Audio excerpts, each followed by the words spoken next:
bang, and we are back with another episode of Our Art Podcast. I'm your host, Deggy. I'm here with Podcast Matt, who's usually behind the scenes, but he's on the camera today. And we are here with the founder and director and overall fantastic person, Rachel Nettles. Hello. Hello. All right? Yeah, absolutely fine.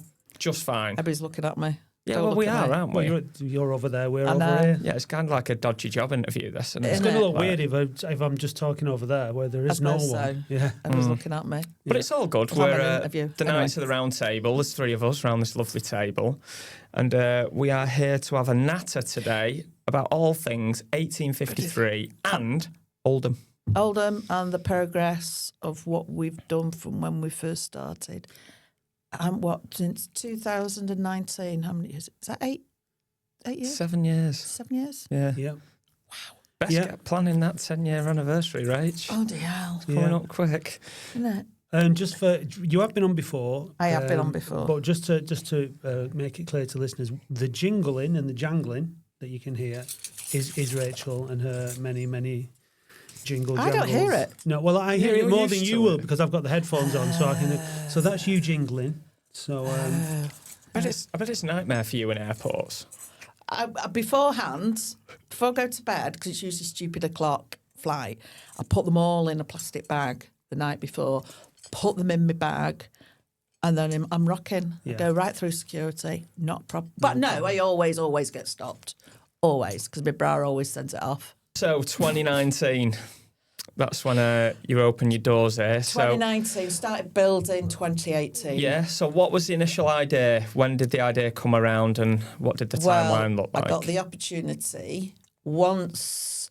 The opportunity be the third floor was a storage area, and when they bought the mill, there was a storage area and there was no lift, so everybody had to go through the stairs. Then they decided to put an industrial lift in, so that freed up the first, second, and third floor. So we did that, and it worked really well. So my husband came up with the idea of let's put some studios in and see if it works or not. We didn't know this was going to work. So we thought, right, we'll give it a go. And we did. And luckily enough, when we did it, materials and stuff were cheap. It was, to build them wasn't a massive cost. So we were like, let's just see. Put it on Instagram when it was easier. And suddenly we got people interested. So we managed, for the first month, we managed to fill the 7 studios that we first built. And then we were like, ooh. And then we started getting lots of interest, lots of traction and everything. And then we built some more. And that's how it worked. But what I wanted to do, after being in some horrendous studios previously, I wanted something where I was in full control over it and I knew exactly what I wanted. I wanted a secure place that a young woman can come and work. So we have security, we've got cameras, and the doors to the main studios are coded to get in.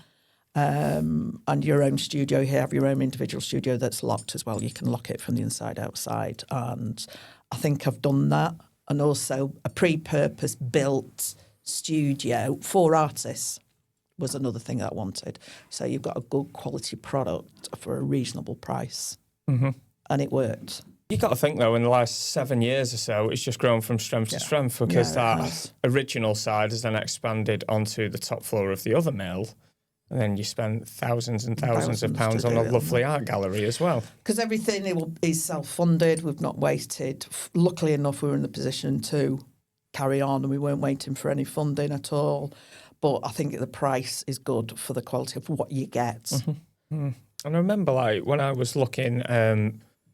because I was making the jump because I went self-employed as an artist. I did a year at home and I needed a space. And when I came to visit this place, I was just really impressed, especially with the security. And I remember you saying all that to me and it just felt right. And then when I came for a look round, just meeting the residents and stuff, it just kind of felt like home already. And then Nice 3 years on now, I'm still here with 2 studios and I'm in a fortunate position to be able to help you do things here now. So... I moved in 3 years ago in June, so it's 3 years. Yeah, in when June. we started this side. And when this side had just got units around the windows and everything. It's a huge cavernous space, incredibly noisy. So if you farted at the front door, it was like a clap of thunder. It's on just incredible acoustic, like the way it must have sounded when it was full of looms and machinery and stuff. Must have been deafening. But Gary was always around, helping out with building the studios and all that kind of stuff. And it's just been, it's very, I guess it's a different experience having been at this side and watching it this side grow, watching this side develop. That side was already it was coming still because he'd had COVID and everything, which had been a bit of a nightmare in between. But you could tell that was lived in, and people were there and people knew each other and stuff. Whereas this side was a bit more sparse and you've got more it's a bigger floor space, isn't it? So you've got more people in that are coming at different times and stuff. And now it's mega. It takes time for things to develop, doesn't it? Yeah, of course it does. You can feel how things are changing and have changed probably over the last 12 months. But you have to do it. You have to change, don't you? You can't stay as you are at all. You have to, and that's something I've learned. Even the Instagram, even the prices that we're doing, things do change and people have different reasons for coming in, and you've got to be aware of what's going out on the outside. And things have changed again, but I think it's all good. You have to. One thing that needs to change is people knowing about this place. Yeah. And what goes on in who's here. Yeah. Because I say it all the time, it's mind-blowing how talented the people in here are. The amount of talent we've got under these two roofs is just utterly ridiculous. And when you break it down to all the small creative businesses we've got in here, it's like, I'm a mural artist, you're a podcaster, Rachel, you do some ridiculous embroidery making vegetables, it's amazing. Then you've got tattoo artists, you've got guitar pedal manufacturers, graphic designers, video editors, sculptors, fine artists, abstract artists, people who work with textiles and upholsteries. A new ceramist, we've got one ceramist that's just come in as well. Photographers, how did we miss that? We've got creators, creatives, artists. You've got hobbyists, you've got self-employed people, small businesses. You've got the full gamut of creative practices within this place, and that's what I feel like the next step is. What you've done with this place is you've created this space that you weren't quite sure you were going to be able to fill. Then you've expanded and you filled it with local creative people, local artists from Greater Manchester, from Oldham, and now it's kind of like, as we're sort of settling in, because you've had that turbulence of COVID, you've had the work building this and putting this all together, which is really, really stressful and all that. I feel like now the next kind of phase is kind of like making the most of everything that we've got in the community, and it offers another challenge now, doesn't it? I think that's kind of like where we're at, and I think you coming in, Deggy, and restarting the podcast kind of over the last few months, couple of months, something. and just like we've kind of. Things personnel's changed. Luke has moved on, and like you've come in and done this, and I've been busy with other stuff, and then it was like, right, okay, now I kind of want to get this going again. I want to help try and get the message out there to people about this place, because we've all sat down and had conversations. Like, we all just really believe in it and each other and everybody else that's here, and we want people to know about it, don't we? Yeah, it's dead important. Like, I think community is key. It's like, I do a lot of voluntary work at a local community centre at the youth club in Glossop, and I've done that for like 5 years. And I just think building a community and giving back is something so important. And for me, I know what those little art classes or skateboarding classes mean to the youngsters there, and just seeing them buzzing with it is, it's mint. But going a bit further, especially creative communities, like, I feel like everyone's in it to help each other, and that's the way it should be. I think some people don't want to get involved in it, and that's fine. They have their own working scheme. But for me, I think getting to know loads of different creative people in different realms that are different with mine, for the opportunities of collaboration and just to be a good person and help out is something that I'm very big on. And that's kind of my idea with this place. How can we bring everyone together to do some cool creative stuff, but most importantly, let people know we're here? And it's just, I think at the minute, like trying to open some doors for the local sixth form college about setting up work placements for the youngsters to come in if they're interested in like more creative areas of work, and then they can come in, shadow us, get involved and stuff and do that. But just going forward with it, I just think people need to know we're here. And if they are like, I don't know, there's some businesses somewhere that might need a graphic designer, instead of looking on, I don't know, Google or something, like, oh, that'll be in 1853, for example. Yeah. If you need someone to paint a mural, oh, I'll just pop down to 1853 or something. There are a few examples off the top of my head. And it's just spreading the word of where we are, who we are and what we do, I think is just really good for Oldham. Yeah, oh yeah, and some people don't even know we're here. No. Do they? When I was at, I was at Chambers Business Centre before I came here, which is exactly what it says. It's again in an old mill, Chambers Business Centre. Yeah. So you've got all kinds of different businesses in there doing all kinds of things, but very much businesses, not creative businesses. Businesses, right? So the people you were bumping into, the people you were talking to were all perfectly lovely, but it wasn't really relevant. Not that it wasn't relevant, but there was a limited opportunities, let's say, for collaboration and all that. So when I found out about this place, it was like, this is where I need to be, because you know, I'm very sort of creative, lots of ideas. I always want to make things happen and do new things. And there just seemed to be a lot more opportunity down here to move that way. And it's working that way. You know, this podcast is something that I couldn't have done at the other place. And I've wanted since I've got here to do an event, a networking event, because exactly that, for the reasons of. So I'm going to be working with Tom, who's got a studio over the way there, who does graphic design and web design, and we're going to create a name for it. I don't know what it's going to be called yet. Something cool and interesting, hopefully, and do some branding and start putting something on in here in that gallery space that brings businesses and creative people together, because I think there's a massive opportunity. There's some business networking things in Oldham and they're fine, but they're a bit businessy. Do you know what I mean? What we need to be able to do is like you were saying, Deggy, there's creative skills and there's business skills, and they're often quite separate. But what one person often has one and lacks the other. Yeah. And so we can mesh these things together and show this place off at the same time. Absolutely. Then I think it'll be fantastic. So something I'm really, really keen on doing, and hopefully it won't be too long until we get that going. No, I think that's the way forward. I do for sure. And I think it's easier to bring people to you than you to go to every single event that's out and about there. Which is another thing. You know? Yeah, and that just ties in with the thing as well. Like, it's great to go to those events and stuff, but bringing people to us, then they get to see what we are straight away with their own eyes. Like, they're going to come in for an event, they're going to have a nice time, they're going to mingle with our residents. You might drift into someone's studio and have a brew and stuff, and you get to see what we've got, the spaces and what they're all about and stuff. So no, it just makes total sense. I think. It's that once you've been here, you go So last week we had a visitor from the Growth Hub came in who didn't know about this place, and they were just fawning over it, weren't they? They absolutely loved it. They loved it, and they were like, "Wow, how did we not know about this place?" And once we get people through the door.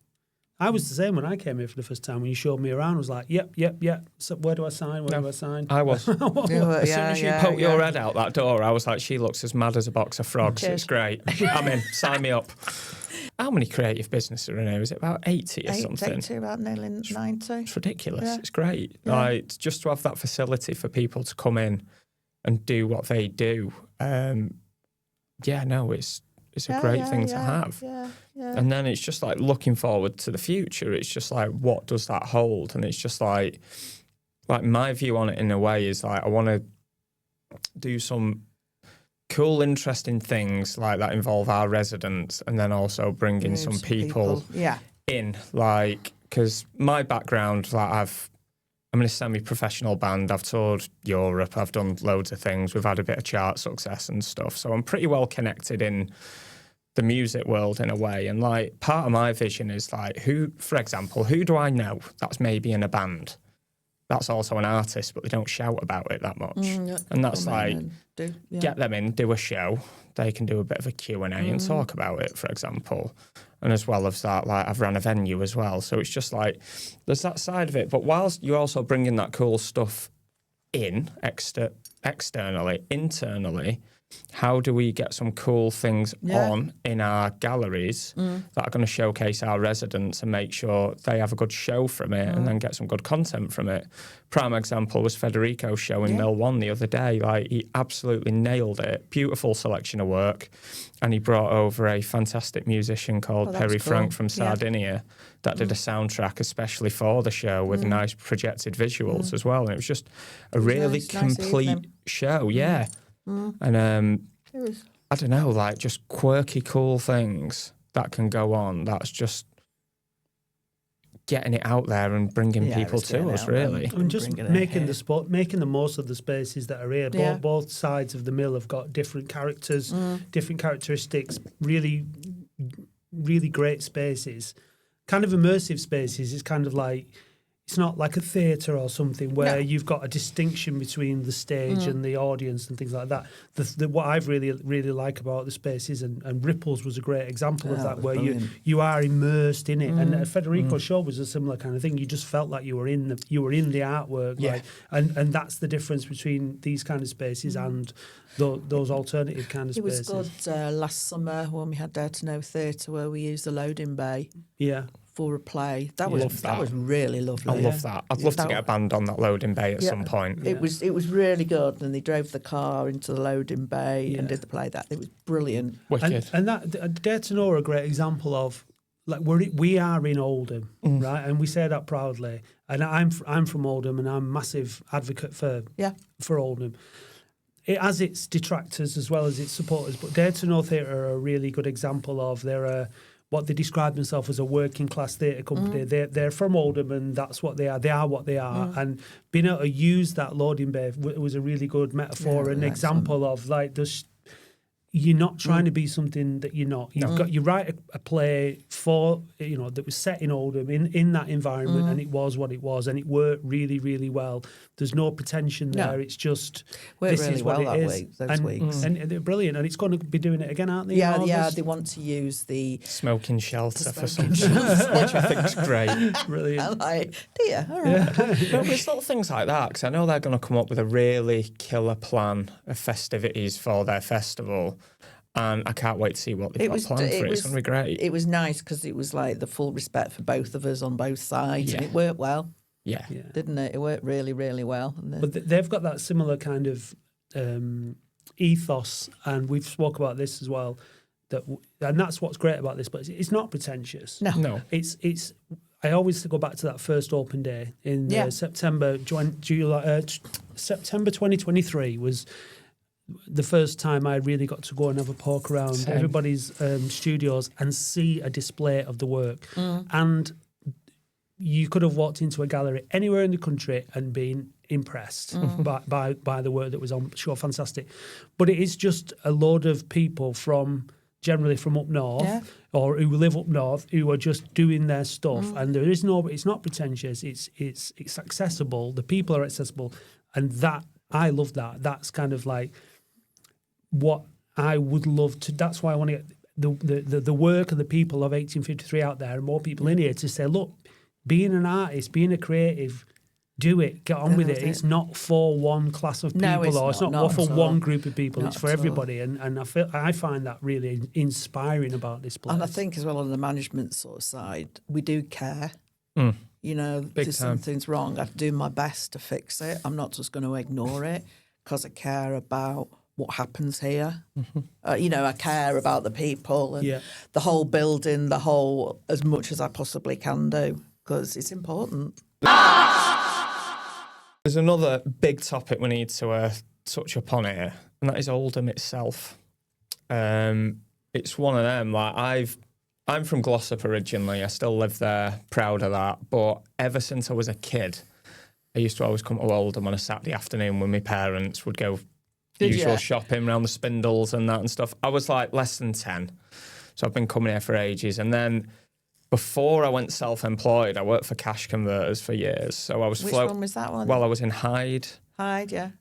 Ashton, now and again Rochdale and Oldham. Why is it so easy to imagine you working at cash converters? Yeah. Why is it? I can just imagine you talking about products and talking about stuff. I can just I can see it completely. Mate, if you need a Max and Paddy Thickness DVD, I'll sort it for you. Brilliant. But so I worked there for years. Like, I think I was with the company for like 8 years in total. Wow. And Oldham was always my favourite shop to work in. The staff were great, but there was just a good vibe whenever I came up here. I don't know what it were, but the town, just walking about on my dinner hour or something, there was just, I don't know, I just felt a bit of a vibe or whatever. And I left there, 4 years ago, and the town centre's had a lot of redevelopment in that time, and I know there's more to go. So we attended the opening of the Loom the other week, and that's a fantastic new facility that they've put in there, and it just shows there's a lot of investment going into Oldham, and now the culture. Yeah, Town and Culture. Or something. Yeah, the Greater Manchester Town and Culture. That's the one, what he said. So there are good plans for stuff to be happening there, and it's something like, obviously, we're going to tap into and whatnot, and just what can we do with our creative community with that? But Oldham's just, I don't know, it's just got something, it's grabbed me. I can't really sum up what it is, but I like this town a lot. I love it. But when I was away for 10 years, I lived in Dublin for 10 years. So when I came back, I moved to Dublin kind of just before, as Manchester was just starting to change. And so I'd come back from Dublin, and honestly, if I was away 6 months, I'd come back and be like, what the hell is going on here? And Oldham was obviously not changing anywhere near the same pace. But what excited me about coming back and settling once I came back was the potential in Oldham. Manchester is growing at such a rate. It's such a competitive city. There's a lot of everything in there. Whereas in Oldham, you're so close to Manchester. But there's lots and lots of opportunity, and that really excites me. And I think when I think about opportunity, I think about how creative you can be. And I think that I'd love to see this place, 1853, and its residents start to bleed out through the town, and literally can imagine it kind of like lightening it up and colouring it up and creating and having the art and the shops and the, because I think we as a town, Oldham. You talk about an Oldham from years ago where the town centre was much more vibrant for shopping and all that, the market and all this kind of stuff. The market's moved now, and hopefully that'll be good. But it has lost a lot of its vibrancy in terms of there's not the same like shops and things like that were there. So it's gone through, it's changing like all town centres are.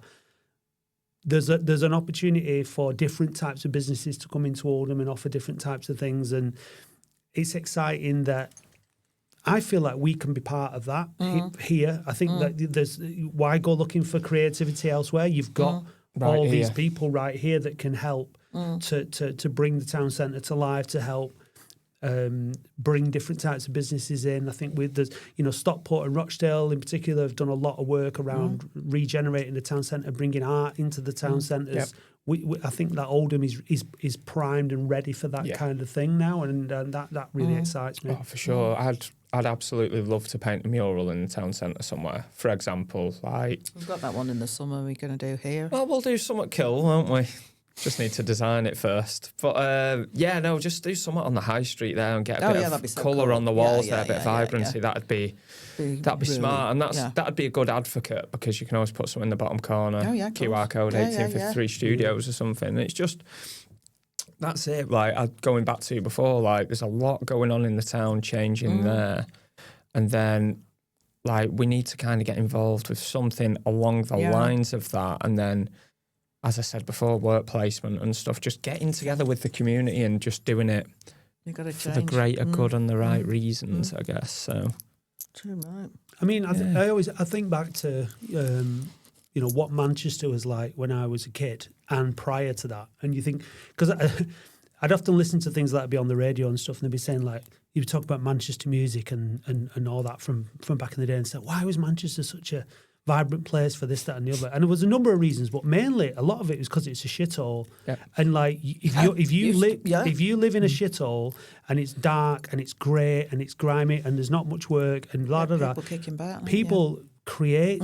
They create as a result of that, as a kickback of that. And Manchester, there's other reasons as well, other cultural reasons as well in Manchester. But it's not just Manchester. But that's what happens.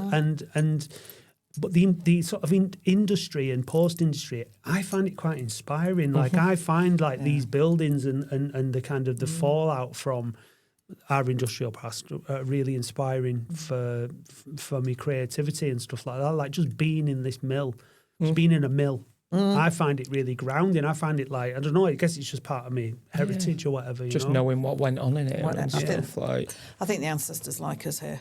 Yeah, we're looked after. It's always got a good vibe. It's just cool though. There's them videos of people spinning years ago, and it's just like. And the guy just there, and he's like suit trousers and his vests with nothing on his feet, spinning in air. It's just like unbelievable, isn't it? I mean, as well, I didn't want to get too much into it, but on a very, very basic level, these places were about creating stuff. They were, obviously. It wasn't necessarily about fine art or whatever, but it was about production. Yeah, it was about production and creativity, and making things. And making things, and that's why this is a really good fit. I think it's carrying on that legacy of what these buildings are about. I've not thought too much about it yet, but I need to start planning our next open studios event. Oh no, we need to get our heads together on that. Yeah, so I've penciled in the 5th of September. Yeah. So do you know what? I've not penciled it in. It'll be set in stone. So I'm kind of need to spend a bit of time thinking about what we're going to do with that, because I want it to be the best showcase of us as we can do. But that's it. It's just one of them. It's a lot for me to be learning, because I'm obviously new to this role, but I'm grabbing it with both hands and doing my best. We need to keep going forward. We do need to keep going forward. Changing them, not stay complacent at all. No, you can never be content. No. Always be looking forward to what's next. Yeah, you gotta. I've got such a plan and a vision. I won't go into it now, but like you can if you want. No, it's okay. It's just like I know where my final destination is as such, but like I've got a big idea. That's good. And I'm connecting so since I've come back, I've got my connections with Oldham Athletic. Good club. Yeah, brilliant. And I do the podcast, a fan podcast, just on 6 seasons, but I've got a really good relationship with the people at the club. I've been working very closely with Northern Roots, which is another really exciting project within Oldham. I'm going to be working with Sports Town, which is another big regeneration project that's coming together. And then there's this place. So I feel, to be honest with you, I feel like there's 3. I'm involved in 3 of the most exciting things that are going to be happening in Oldham. That's cool. And since I've come back over the last 5 years, I've kind of, just been kind of trying to position myself and where I want to be and what I'm inspired by. I'm inspired by social change and social justice and society and community, art, creativity, football, nature, all that stuff, all these things, and they're all there, and there are opportunities within all these things, and I'm working on a plan on like how to bring all that together, because you've got to be a bit like with this, but you've got to be at the centre of what inspires you and what makes you feel good and what you can work with, and that's why I just feel really excited about the future, because I just feel like I'm in a position now where. Like I wouldn't be anywhere else. Like the opportunities in Oldham, the opportunities to get involved and do something positive and help contribute towards the future of a place that has had its issues, does have its struggles, but I think you talk about the vibe, and the people are lovely. Yeah. It's a friendly place. It's a welcoming place, and it's a place that deserves to do well in the future. It's going to be the new Stockport, isn't it? It's going to be better than Stockport. Better than Stockport. Yeah, no, I mean, like, because look what they've done in like the last 15 years or anything. Like, they've done it all, and it's just I can see it happening with Oldham, and it's just like if we can be just a factor in that.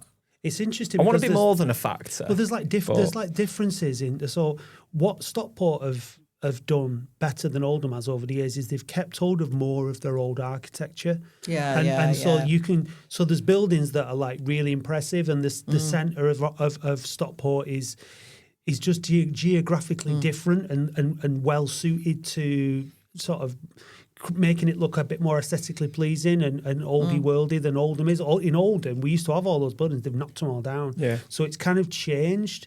And so it presents a different set of challenges for the regeneration of Oldham. I'd say with Rochdale. Rochdale's got more of its old buildings, and the Rochdale Town Centre is kind of better geographically and structurally. So Oldham's got a sort of unique set of problems, I think, or set of issues that it needs to deal with. And I think that's probably held it back a little bit behind some of these other places. But it means that Oldham's going to be a different place to Rochdale and Stockport, which again is good because it is unique in its own right anyway. So I'm not sure. Well, Sports Town, Northern Roots, and then like for me, 1853. So how do we wind this one up then? Come to Oldham. Come to Oldham. It is pretty good. It's fucking mint. It is fucking mint.